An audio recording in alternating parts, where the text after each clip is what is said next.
I believe that the answer to most of our questions about extraterrestrial visitors lies in the ancient records of the Sumerians.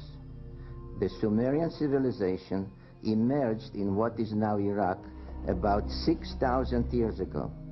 They provided the basis for every great culture that followed them, starting with the Babylonians and Assyrians and on, up to our own modern society. Every aspect of civilization that we consider essential had its first in Sumer. Writing and mathematics, the wheel, the kiln, brick-making, high-rise buildings, kingship, codes of law, astronomy, and much, much more. Many cultures struggled for centuries to advance and to develop.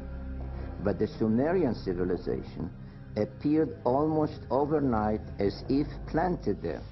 The Sumerians had detailed knowledge of the solar system thousands of years before modern astronomy. How could they have known? Most amazing was the Sumerian knowledge of astronomy. They knew of all the planets we know of today, described them in texts, and even depicted them correctly by location and size. The astronomer Copernicus is often said to be the first to prove that the planets orbited around the sun, and that Earth was one of those planets. That was in 1543. But the Sumerians said the same thing 5,500 years earlier. Even more amazing, they described Uranus and Neptune as blue-green twins. Modern science was unable to closely observe these planets until 1986 with the flyby mission of the Voyager probe that found them to be blue-green twins exactly as the Sumerians had described them thousands of years earlier.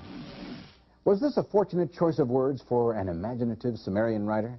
Or was it based on information from someone who had seen Uranus and Neptune at close range? And does this mean we found the first UFO 6,000 years in the past? The Sumerian texts, such as this one, explicitly state that all their advanced knowledge came from those whom they called Anunnaki, literally meaning those who from heaven to earth came. But where did these visitors come from? Did the Sumerians leave any clues to the origin of the Anunnaki?